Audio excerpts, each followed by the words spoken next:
¿Cuánto tiempo tuvieron de clase ahorita? ¿Una hora, 2 horas? Una hora y media. Perfecto. Bueno, vamos a tomar en consideración eso. Bueno, una vez más, mi presentación, mi nombre es Italia Blanco, para los que no me conocen.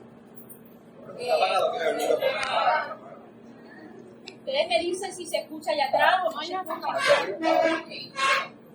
Buenos días a todos, mi nombre es Italia Blanco, para los que no me conocen. Me pueden localizar acá en todo ahora sí. Mi oficina está allá, al frente del laboratorio de microbiología. Y bueno, también acá en el laboratorio de parasitología me pueden localizar. Ya el doctor, la clase pasada, pues dio una presentación de cada docente que va a compartir con ustedes tanto las clases prácticas como las clases teóricas. Sin embargo, bueno, les hago nuevamente mi presentación formal. Ya les dije que mi nombre es Italia Blanco, soy cristiana bautista para la honra y gloria de Dios. Los títulos que el doctor pudo haber dicho, allí están, pero el título más importante para mí es ser una hija de Dios. Entonces, muchachos, voy a estar aquí con ustedes, pueden contar conmigo para cualquier situación, cualquier problema. Así como podemos llorar juntos, también podemos reír juntos. Así es que aquí voy a estar para ustedes, caminando, al igual que el licenciado Iván y el doctor Rodolfo de Vega. ¿Bien? Bueno, entonces vamos a dar inicio a la clase de esta mañana y voy a comenzar hablándoles de lactocitis en especie.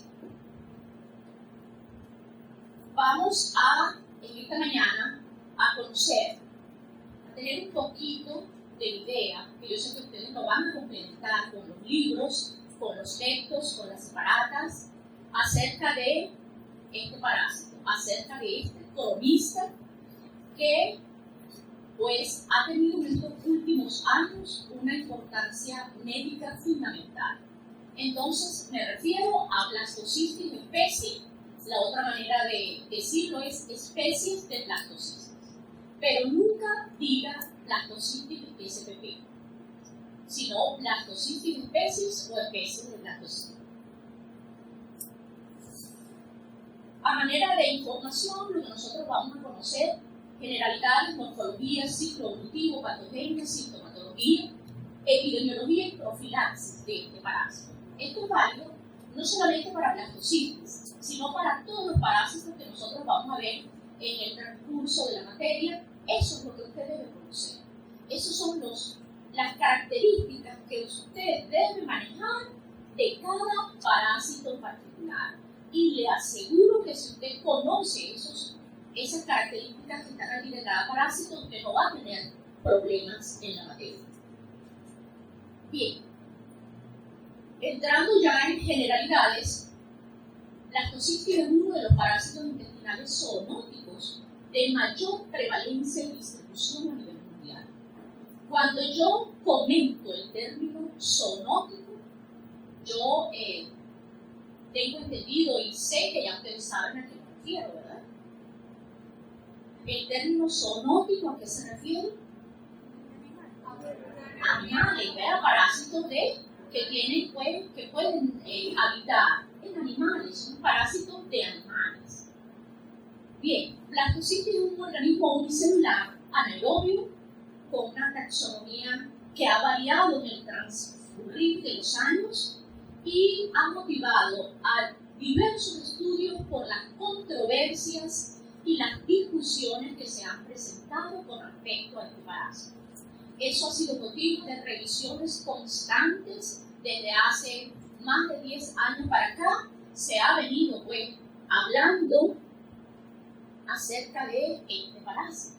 Se caracteriza por una gran variabilidad genética, con la existencia de varios genotipos, lo que hace dificultoso su estudio y que ha llevado también a controversias en cuanto a las características morfológicas, su ciclo vital, su rol como patógeno, tanto en animales como en humanos. Bien, quiero decirles acá que esa variabilidad genética es lo que realmente ha motivado a ese cambio de nombre que se le daba anteriormente de Blastocystis hominis a Blastocystis especie. Ya no podemos hablar de una especie en particular, de Blastocystis hominis, sino de Blastocystis especie, porque son muchos los fenotipos que están implicados. Entonces, desde el punto de vista microscópico, con ese microscopio óptico que nosotros tenemos en la mano, no podemos decir que lo que estamos observando es Blastocystis hominis. Por lo tanto, debemos informarnos como Blastocystis especie. Actualmente es considerado un protista que parasita el intestino de humanos y de otros animales. Es uno de los parásitos con una prevalencia más alta, tanto en animales como en humanos. Pregunta de examen. Esto es una pregunta de examen final, de examen de reparación. ¿Cuál es el enteroparásito de mayor prevalencia en Venezuela? A nivel nacional y a nivel regional, en Blastocystis especie. Se estima que más de 1.000 millones de personas están colonizadas por ese parásito. Este es un término importante, colonizadas. ¿Alguien sabe a qué se refiere el término colonización? Muchachos, estamos en confianza y estamos para aprender. Aquí lo que no sabemos, lo buscamos en los libros. Colonizar. Está bien, por allí va. ¿Quién sabe colonizar? Ajá. Ajá, ¿qué más tiene que ver?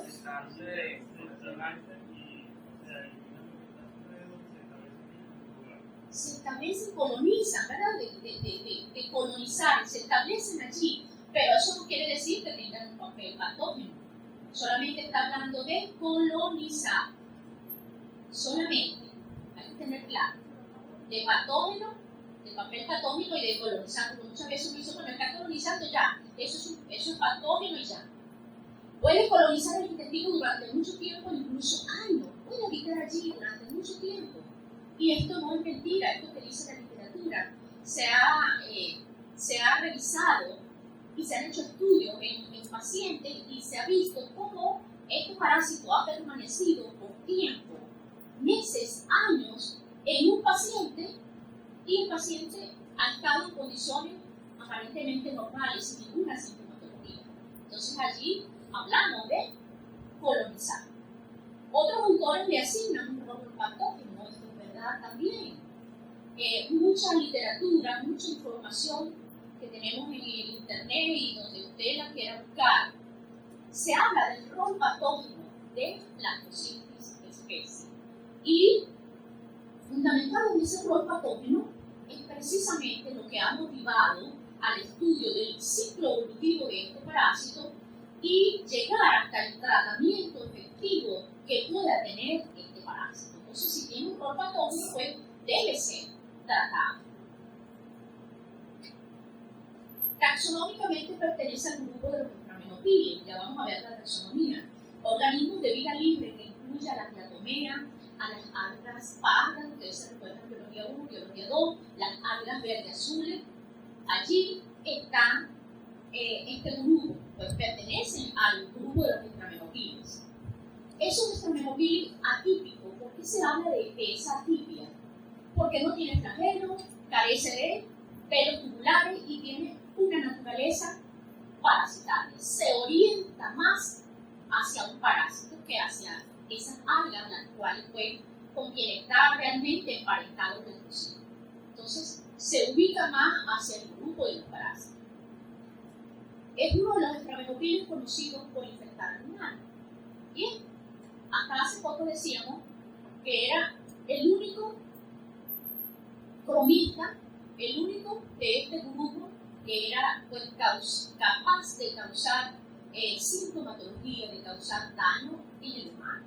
Ya eso ha variado un poco y ya vamos a ver que a este grupo pues, de cromistas también se ha anexado una lista de parásitos que los vamos a ir viendo a medida que se vaya viendo la materia. En la actualidad se conocen más de 20 especies, subtipos o fenotipos. Ese conocimiento de esas especies, de esos fenotipos, es lo que ha llevado pues, a que se denomina ahora como Blastocystis especie. Todas las especies o subtipos son morfológicamente iguales, por lo que al microscopio óptico no podemos decir que es realmente Blastocystis hominis, porque todas las especies son iguales. Bien, la diferenciación de especies se realiza a través de estudios bioquímicos y moleculares que no tenemos a la mano. Por lo tanto, si nosotros no podemos hacer esa diferenciación desde el punto de vista bioquímico, desde el punto de vista molecular, pues no debemos incurrir en esos errores y vamos a denominarlo como se debe denominar, Blastocystis especie. Una nueva vertiente sostiene que es parte de la flora intestinal normal y que es determinada y que en determinadas circunstancias se hace patógeno. Eso lo dicen algunos investigadores y hasta han llegado a considerarlo como un patobiótico. Eso es un término que se le ha dado en estos últimos 5 años a Blastocystis. De manera que usted en este momento puede hacer la pregunta, bueno, profe, ¿realmente es o no es patógeno? ¿Tiene un rol? Puede encontrarse como comensal, puede encontrarse colonizando el intestino o realmente lo vamos a considerar como patógeno. Pues más adelante vamos a ver que hay ciertos parámetros para nosotros considerarlo como patógeno. Las primeras observaciones en cuanto a la descripción de estos parásitos fueron hechas en 1849 en Londres, pero después de ese tiempo, ya para 1911, Alex Sayles comienza a hacer las primeras descripciones de Blastocystis, ya con un nombre diferente al que tenemos actualmente. En ese momento se le llamaba Blastocystis enterocola y era considerado un hongo imperfecto para ese momento cuando Alex Sayles hace su investigación.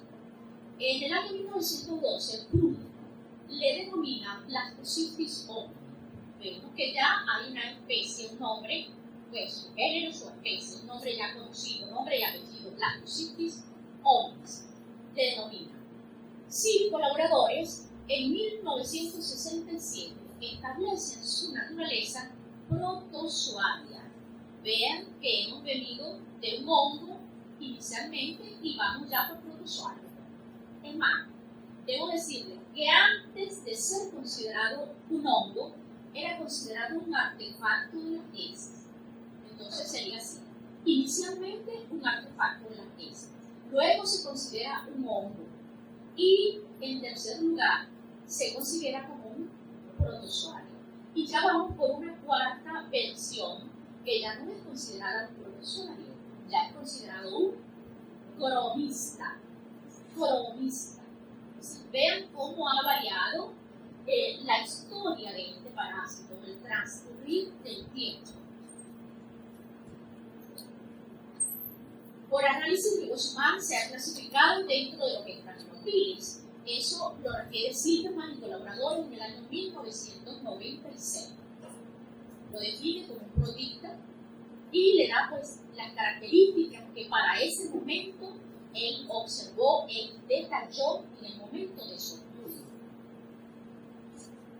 Esta es la taxonomía que nosotros manejamos actualmente. Sin embargo, quiero hacer referencia que la taxonomía usted la puede encontrar en cualquier libro, en una separata usted puede conseguir la taxonomía. Solamente tiene que darse cuenta que en la mayoría de los textos la taxonomía es vieja, porque los libros no se cambian, pues no se editan tan rápido como puede salir una separata, una revisión. Entonces en los libros usted va a conseguir una información que está un poco desactualizada y usted tiene que estar allí claro. Por eso es importante que ustedes vengan a las clases, porque en las clases hacemos todo lo posible por actualizar esos datos que en los libros están un poco todavía avanzados. Bien, en cuanto a la taxonomía, acá tenemos desde el dominio, eucariota, el filum, cromalviolata, reino cromista. Aquí voy a hacer énfasis en el reino cromista, subreino cromobiota, intrarreino Stramenopides, subfilum opalinata, clase Blastocystea y género Blastocystea. Usted me pregunta, ¿debo aprender de esa taxonomía para el efecto de los exámenes? Yo no acostumbro a preguntar taxonomía. Sin embargo, otros profesores sí preguntan la taxonomía, pero Italia Blanco no acostumbra a preguntar taxonomía. Solamente les hago énfasis en lo que usted debe manejar. Usted debe saber el reino al que pertenece, por lo menos la familia, el género y la especie. Con eso yo me conformo, que usted domine eso, que usted esté claro a qué grupo pertenece. Pero tampoco le voy a decir que en toda mi clase usted se va a aprender toda la taxonomía de todo lo que le voy a dar. Hasta allá no quiero. Sin embargo, eso queda a criterio de ustedes. Blastocitis y la distribución de los diferentes subtipos. No sé si puedo señalar. Bueno, sí, no se ve, muchachos, pero aquí están los diferentes subtipos de blastocitis, más, ya les comenté, más de 20, ¿ven? En primates, en animales, en humanos. Y la razón por la que se ha denominado ahora blastocitis especie, pues, es esta. Esa variabilidad en cuanto a los genotipos, a los subtipos. Otras características de un anaerobio estricto, comparte características con algunos protistas, es un parásito polimórfico, tiene una variabilidad en cuanto a la morfología. Ya vamos a ver que hay 6 formas biológicas aparentemente de este parásito, y el morfotipo predominante, pregunta de examen, es la forma evolutiva del cuerpo central, sobre todo de laboratorio. Ya de una vez le voy a ir dando los tips para que no se les olvide en los exámenes prácticos. Eso es una pregunta que usted debe responder. ¿Cuál es la forma de blastocitis especie predominante? La que se utiliza con mayor frecuencia a la hora de dar diagnóstico es la forma evolutiva del cuerpo central. ¿Bien? La fase que da inicio al ciclo es la fase de resistencia. Fase de resistencia. Ojo, nosotros acá vamos a hablar de 2 fases evolutivas. La fase vegetativa y la fase de resistencia. En blastocitis yo no voy a comentar ni fase de trofozoito ni fase quística. Y le pregunto a ustedes por qué no se debe, pues, porque no es un protozoario. Esa es la respuesta. Como él no es un protozoario, ya él pasó a formar parte de los cronistas, entonces yo debo eliminar esa terminología de trofozoito y de quiste. Entonces voy a hablar en blastocitis, que conste, muchachos, que lo estoy diciendo hoy, forma vegetativa y forma de resistencia. ¿Bien? La forma vegetativa es esa forma de trofozoito que veníamos hablando, y la forma de resistencia es esa forma quística de la que ya se les habló en los protozoarios. Entonces, para blastocitis, válido forma vegetativa y forma de resistencia. Vamos a detallar un poquito, no me voy a detener mucho aquí, muchachos. La forma de cuerpo central. En la diapositiva dice vacuolar. Vamos a eliminar ese término vacuolar. Los voy a ayudar aquí con el doctor de ver a la hora del examen, porque si usted coloca vacuolar, usted tiene tremenda X en esa pregunta. Entonces, de una vez, le voy a decir forma de cuerpo central. ¿Bien? Forma de cuerpo central. Es esta primera forma que estamos viendo aquí. En esta primera forma, aquí está el cuerpo central, unos granulitos en la periferia, acá lo podemos ver, lo que nos detalla el morfotipo predominante, generalmente esférica, las medidas, las organelas están distribuidas alrededor de la vacuola, presenta de 1 a 4 núcleos. Esto es lo que usted tiene que detallar. A la hora del examen práctico, detalle el cuerpo central que se colorea un poquito con respecto a lo demás. Y detalle los gránulos que se ubican aquí, unos nucleocitos que se ubican, no son gránulos, son núcleos, en la periferia. ¿Bien? Eso no hay duda de confundirlo con una amiba por ese cuerpo central y por esos núcleos en la periferia. Aquí tenemos la forma del cuerpo central, acá la tenemos. Ahora tenemos la forma granular.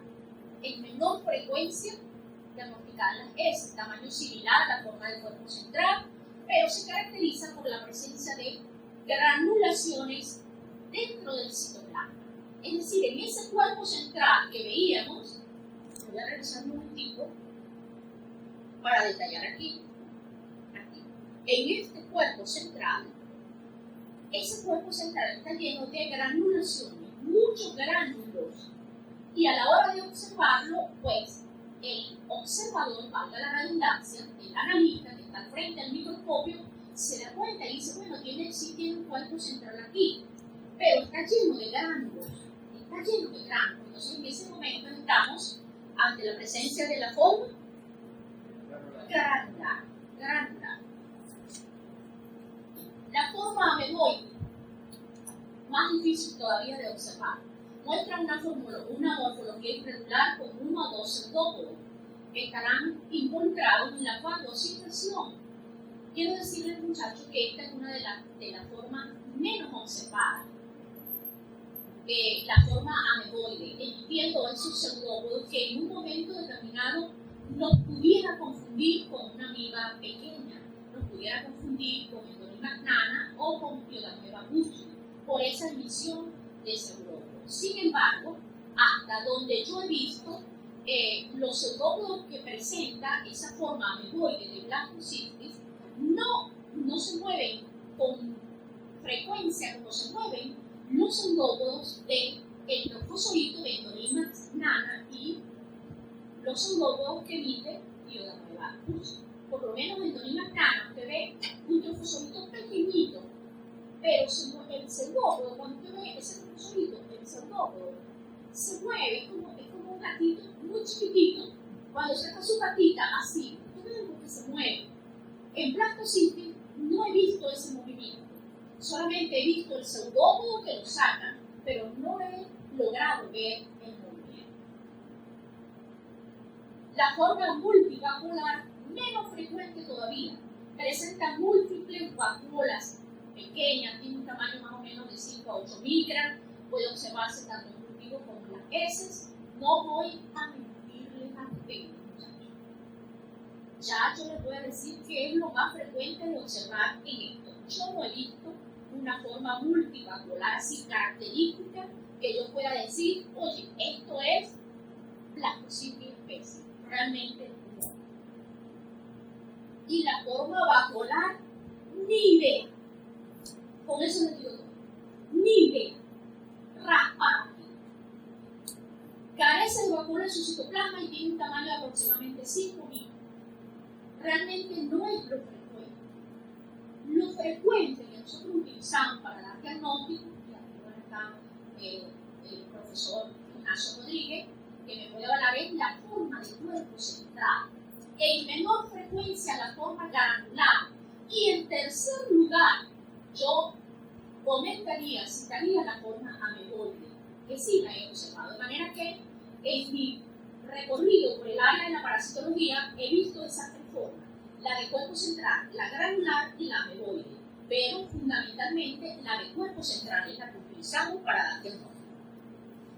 La forma de resistencia, que era la llamada forma quística cuando era protozoario, es menor tamaño. Esta sí la vemos, se puede ver. Es una forma muy pequeña, es como un blastocystis pequeñito, esa morfología que le comenté al inicio, pero pequeñita, muy pequeñita esa morfología. Entonces, cuando yo veo eso al examen directo, yo digo, wow, este paciente puede estar listo para dar inicio al ciclo evolutivo, porque es esa forma de resistencia con la que se da inicio al ciclo evolutivo. Hay que tratarlo, sin lugar a dudas, hay que tratarlo. Bien. Aquí está una imagen con la morfología del cuerpo central. Lo que pasa es que el texto es viejo y dice la forma vacuolar, pero ya en el cuerpo central, la forma granular, la forma ameboide y la forma quística. Ya les comentaba. Por acá, la forma del cuerpo central, la forma granular, vean, el cuerpo central lleno de gránulos, la forma ameboide, más o menos vean los pseudópodos que puede emitir, y la forma quística. El ciclo evolutivo. vamos a hablar un poco acerca del ciclo evolutivo. ¿Cómo cree usted que se inicia el ciclo evolutivo? Si ya he hablado de cuál es la fase evolutiva que da inicio al ciclo. La fase de resistencia. La fase de resistencia, esa es la que da inicio al ciclo evolutivo. Dice, su ciclo no está completamente dilucidado actualmente, se usa una recopilación de propuestas. Esto que usted ve acá es una recopilación de todas las propuestas que se han comentado. Se inicia con una fase cuando el individuo, cuando la persona, vamos a ponerle el ser humano, pero también puede ser un animal, ingiere la fase de resistencia. Esa fase de resistencia, una vez que es ingerida, ¿ver? Todo lo que sucede aquí. La transformación que ocurre a nivel intestinal y cómo esa fase da origen a otra fase evolutiva. Acá lo vemos, a la fase vacuolar, luego esa fase vacuolar da origen a la fase multivacuolar, por un lado, por el otro lado da origen a la fase ameloide, y nótese un momentico acá que se habla de una parte, un quiste de pared gruesa y pues uno de pared delgada. ¿Lo podemos ver acá, muchachos? Ven este ciclo, un ciclo que está prácticamente por aquí interno y un ciclo que está prácticamente por acá, por esta parte. ¿Ven? Su ciclo entonces se inicia con la ingesta de la fase de resistencia, que ya sabemos cómo se conocía antes. Ocurre un desenquistamiento a nivel del intestino delgado. Importante, en las amibas se había venido hablando, de acuerdo a lo que Iván en la clase le dio, de qué porción del intestino. Ustedes vieron amibas ahorita, ¿verdad? ¿Ustedes no vieron la clase de amibas ahorita? Con el licenciado Maya, ustedes no vieron la clase de amibas comensales, Itamora, poliendolina, el hábitat, ¿dónde habitan las amibas? ¿Dónde habitan las amibas, muchachos? Día después de día, intestino grueso, muchachos. El desenquistamiento ocurre a nivel del intestino delgado, pero el hábitat definitiva a nivel del intestino grueso. Bachiller, desde ya les voy a recomendar, manejen el ciclo evolutivo de la fase. Desde lo que entra, qué sucede, dónde se establece, dónde es el hábitat definitiva de ese parásito, para que usted pueda tener una idea de la muestra que usted va a tomar. ¿Bien? Ok, entonces, en las amibas veníamos hablando del intestino grueso, el hábitat a nivel del intestino grueso. Aunque el quiste se desenquista, en la porción del intestino delgado es a nivel del intestino grueso, realmente donde es su hábitat definitivo. Ok, entonces en el caso de blastocitis, el desenquistamiento ocurre también a nivel del intestino delgado y su hábitat definitivo es a nivel del intestino grueso. Bien, en cuanto a la patogenia, ya hemos comentado, un papel patógeno controversial, hay diferentes posturas. Aún existen muchas lagunas y contradicciones con respecto a los mecanismos patogénicos. Sin embargo, algunos autores han unificado criterios respecto a los siguientes aspectos: la producción de sustancias toxinergénicas resultantes del metabolismo del parásito. De alguna manera, esas sustancias están implicadas en el mecanismo de patogenicidad. La producción de IgA asa y la modulación de la respuesta inmune.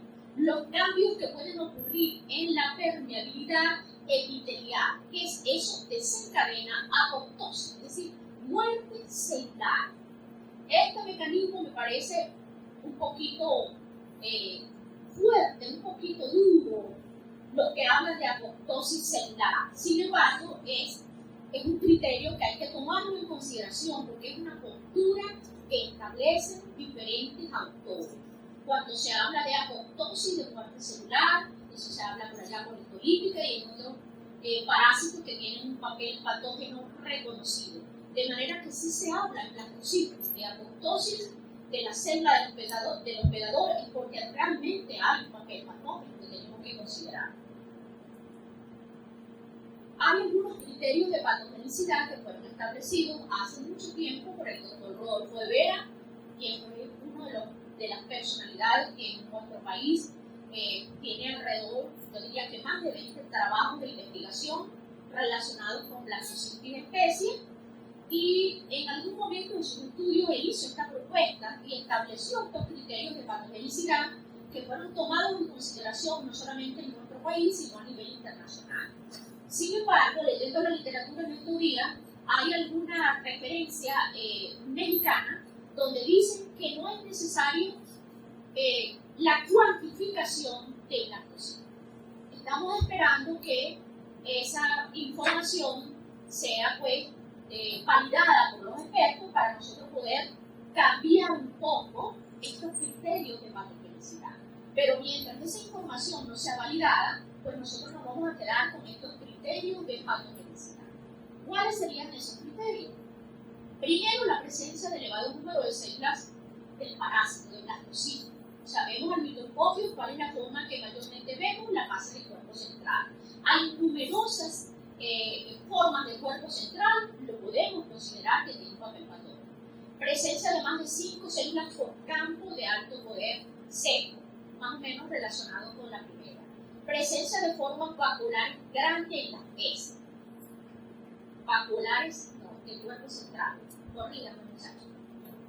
Porque lo dice la diapositiva, de verdad, no lo cambié, pero es de cuerpo central. Presencia de formas del cuerpo central grande. Con respecto a esto, se han hecho diferentes estudios de investigación y se ha demostrado que realmente esa forma de cuerpo central grande sí está relacionada con la patogenia que presenta ese paciente.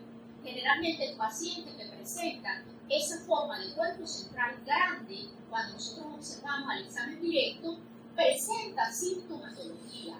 De eso sí lo puedo certificar. La ausencia de otras causas, bien sean funcionales anatómicas o infecciosas que expliquen la sintomatología. Si ese paciente ha sido evaluado por un gastroenterólogo, ya se le hizo un colonoscopio, ya se descartaron cualquier patología a nivel gastrointestinal y solamente lo que presenta es blastocisis especie al examen directo, en ese momento debe ser considerado como patógeno y amerita tratamiento. ¿Bien? ¿Se entiende esto, muchachos? ¿Estamos entendiendo? Sí, yo sé que están cansados. Bien, los síntomas se dividen en gastrointestinales y hay otros síntomas que son extraintestinales. Entonces, los gastrointestinales, que son los más comunes y que usted como médico no puede pasar desapercibido: la diarrea, dolor abdominal, meteorismo, malestar general.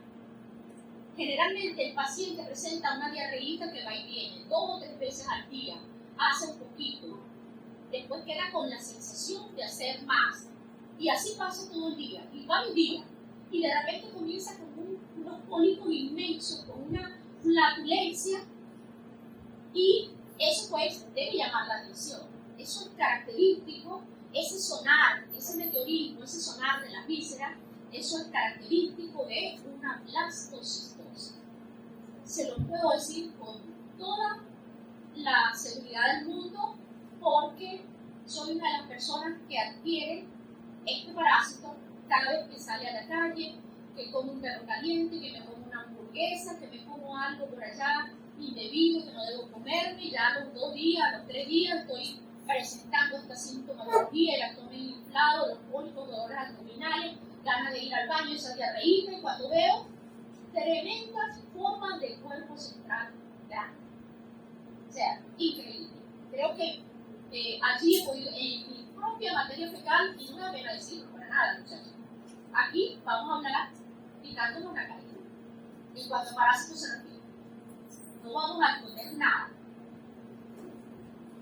Entonces usted puede adquirir esta parasitosis igual cuando sale a la calle y come, cuando no toma, no pone en práctica las medidas higiénico-sanitarias, también la puede adquirir y puede tener esta sintomatología.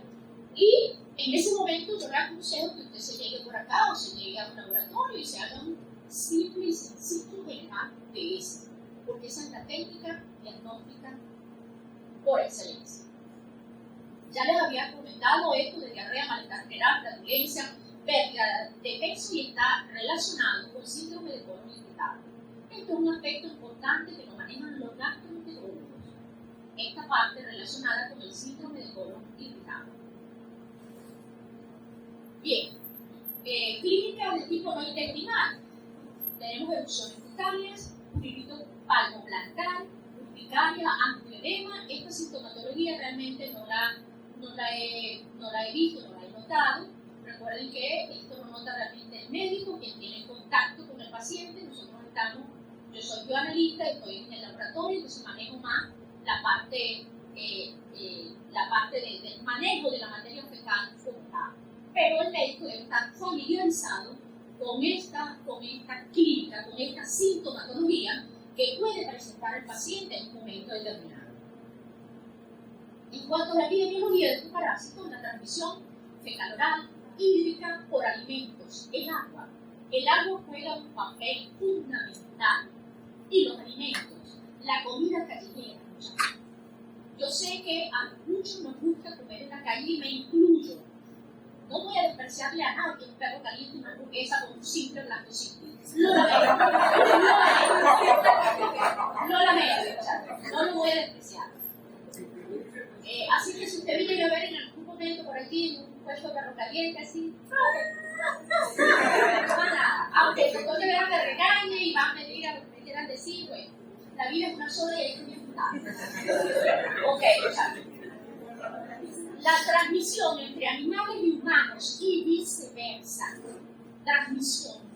Los que tenemos animales, los que tenemos mascotas, tenemos que tener mucho cuidado. Hemos hecho estudios, por lo menos he trabajado con cerdos, he trabajado con gallinas, he trabajado con perros y la morfología que presenta este parásito, en las heces de los animales, es idéntica a la que se presenta en el humano.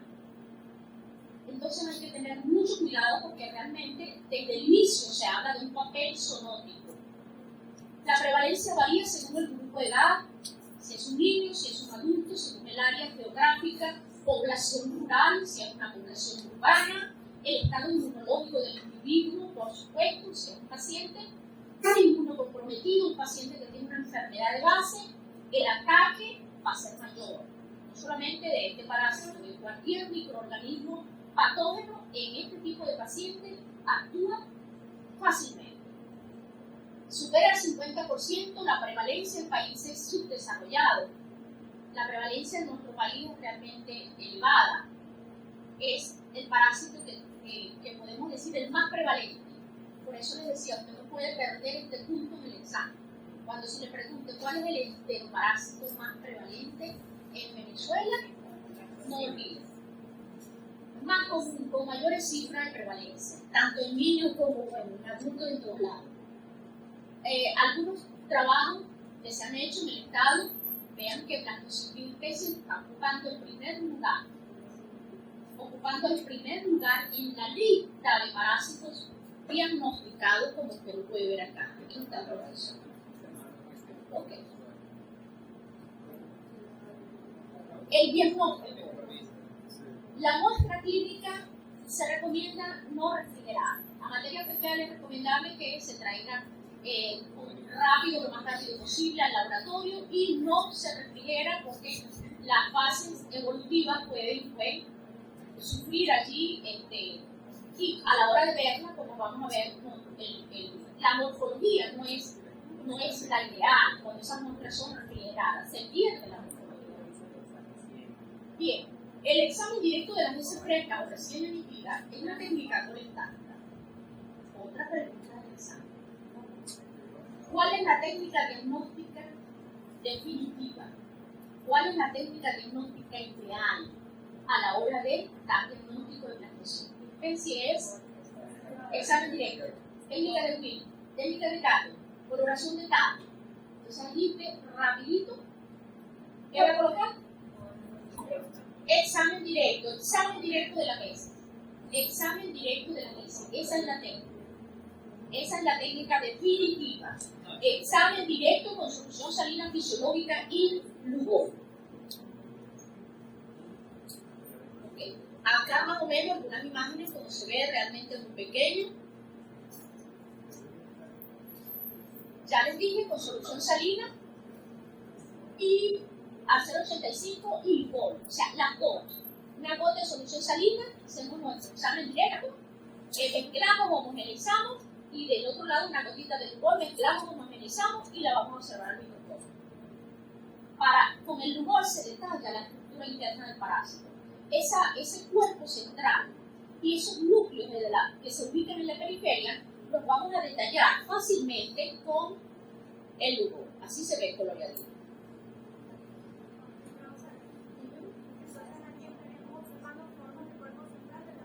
Formas de cuerpo central, exactamente. Otra pregunta, ¿cómo es la manera correcta de recortarlo? ¿Cómo es la manera correcta de informarlo? Ya vamos para allá. Ya lo voy a decir, se lo iba a decir bien. Además del examen directo, podemos utilizar métodos de concentración. ¿Cuáles son los métodos de concentración? La técnica de luz o sedimentación espontánea, la técnica de Rizzi o Formorete y la técnica de Faust.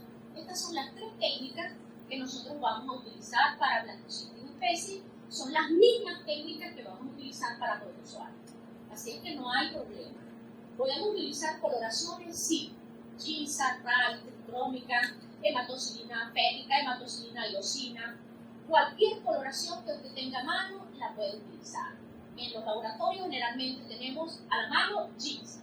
Entonces vemos el examen directo, un método de concentración, cualquiera de esos tres, y para confirmar si queremos hacer, detallarlo bien, pues vamos a hacer una coloración. Pero ojo, con un sencillo y bien hecho examen directo es suficiente. ¿Bien? Esa es la técnica ideal. Hasta cultivos se puede hacer, si hemos hecho cultivo acá en el laboratorio, en el departamento, se ha hecho cultivo en algunos trabajos de grado, los resultados han sido muy buenos, realmente satisfactorios.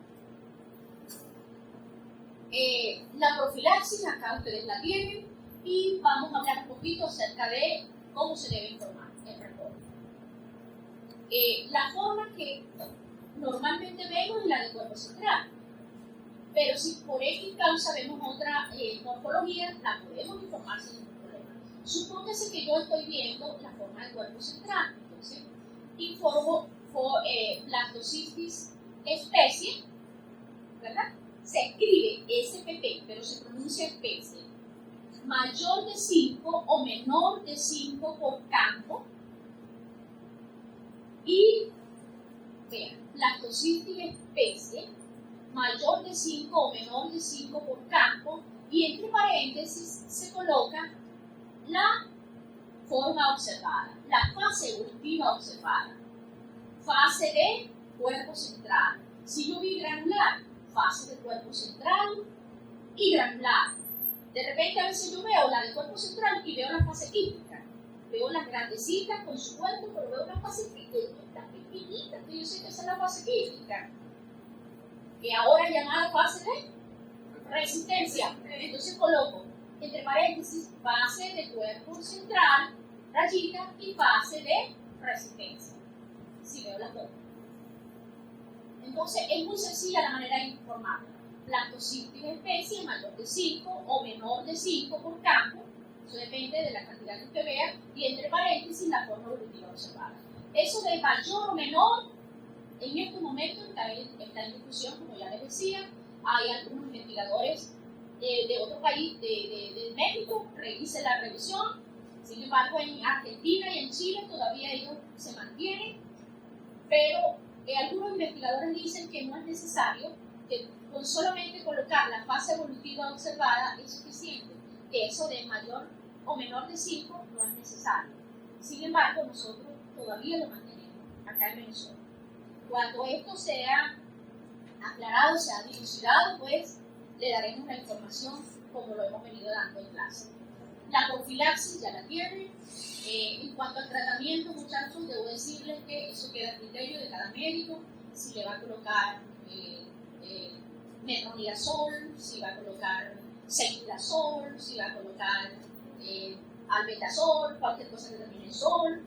Pero bueno, eso queda a criterio de cada especialista, de cada médico. Por los momentos, nosotros no debemos darle la parte de tratamiento, sin embargo, en algún momento ustedes van a ver que se nos va el tratamiento allí. Pero desde hace 2 años se nos exigió que ustedes todavía no habían visto farmacología. No habían llegado hasta allá y que no podíamos ahondar en el tratamiento. Por eso es que no lo damos. Sin embargo, nosotros creemos que usted no va a salir de aquí recetándole al vecino allí, tenga carajita, metronidazol, tableta, por 7 días, 1 cada 12 horas. Eso no lo queremos porque todavía usted no está atentado para hacer eso. Usted se gradúe y tenga su título en la mano, allí sí, tiene licencia para eso. ¿Hay alguna duda con respecto a lactocitis, muchachos? ¿Podría referir el ciclo vital?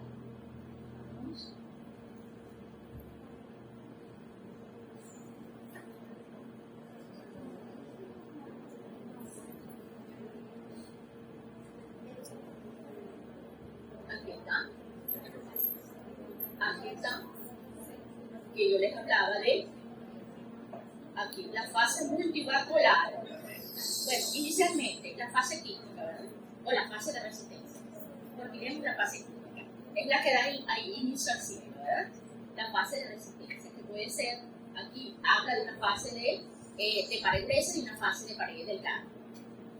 Ok, esa fase de resistencia, esa fase química, una vez que es ingerida y llega a nivel de intestino delgado, ¿verdad? Ocurre lo que se conoce como desenquistamiento, que ya el licenciado se lo comentó, ¿verdad? Y se liberan esta fase, aquí lo vemos. Se liberan esta fase, la fase vascular, que acá vemos 2 flechitas, puede dar origen a la fase multivascular y puede dar origen aquí a la fase vascular y a la fase multivascular. Vemos. Bueno, sería del cuerpo central. Lo que pasa es que como esto ya es un material, es una referencia de autores, que ya eso está descrito, nosotros no podemos quitarle, o sea, yo no puedo quitar de allí la parte vascular, lo puedo comentar, decir eso que usted me está diciendo, sí lo puedo decir. Doctora, entonces después del desenquistamiento queda la forma del cuerpo central. La forma del cuerpo central. Y luego puede ser multivascular o ameboidea. Multivascular o amiloide. O sea, tienen como 2 caminos. Puede ser uno o no. Puede ser uno, puede ser el otro. Pero esto no hice énfasis aquí porque hay muchas versiones, hay muchas vertientes. O sea, hay conocimientos encontrados. Cuando uno dice una cosa, otro dice otra cosa. Entonces, este ciclo, ustedes lo revisan, es un ciclo bastante, tiene unos cuantos años, pero es lo que se ha mantenido hasta el momento. Pero, ¿qué es lo que usted tiene que estar claro aquí? Que quien da inicio al ciclo evolutivo es la fase de resistencia. Y cuando hacemos la fase diagnóstica, lo que nosotros vamos a ver a la hora de hacer diagnóstico en la materia fecal puede ser la fase vegetativa o la fase de resistencia. ¿Bien? La fase vegetativa sería la forma del cuerpo central. La que era antes el trofozoito, que ahora es la forma del cuerpo central, la forma granular, la forma ameboide, como ya se dice, esa fase. O sea, en la materia fecal podemos ver las dos, los diferentes tipos de fases, porque el problema es que él es polimórfico, tiene variabilidad en la morfología. No es como los protozoarios que nosotros veíamos el trofozoito y el quiste. Básicamente, trofozoito y quiste. Aquí, cuando hablamos de esa fase vegetativa, pudiéramos ver tanto la del cuerpo central como la granular como la ameboide. Entonces, en definitiva, entra la fase de resistencia, pero ocurre un proceso de desenquistamiento a nivel intestinal, a nivel de intestino delgado, hasta que pasa al intestino grueso. Una vez que llega al intestino grueso, entonces se comienza la multiplicación y la formación de esas fases evolutivas que están allí, la vascular y la multivascular, que ya van luego a dar origen, finalmente van a dar origen a las fases de resistencia y a las fases vegetativas, que son las que van a salir al medio termo. Una pregunta, profe. Esa división que usted menciona es a través de qué método, ¿verdad? ¿De división sexual, asexual, de qué tipo? No es división binaria, Binaria. ¿sí? Hasta todo este primer grupo de parásitos que nosotros vamos a hablar es división binaria, división sencilla. todavía no vamos a hablar de división, sino después que veamos los toxicios y malaria. Aquí sí vamos a hablar ya de los dos, la combinación de asexual y luego sexual. Pero aquí, por el momento, asexual. Ok, ¿hay alguna otra duda con respecto a blastocitis? Para dar inicio a la próxima clase, que es un poquito más larga, de todas maneras yo la voy a hacer lo más corto posible para ustedes. Ya me puedo retirar de aquí. Así que rápidamente, aquí.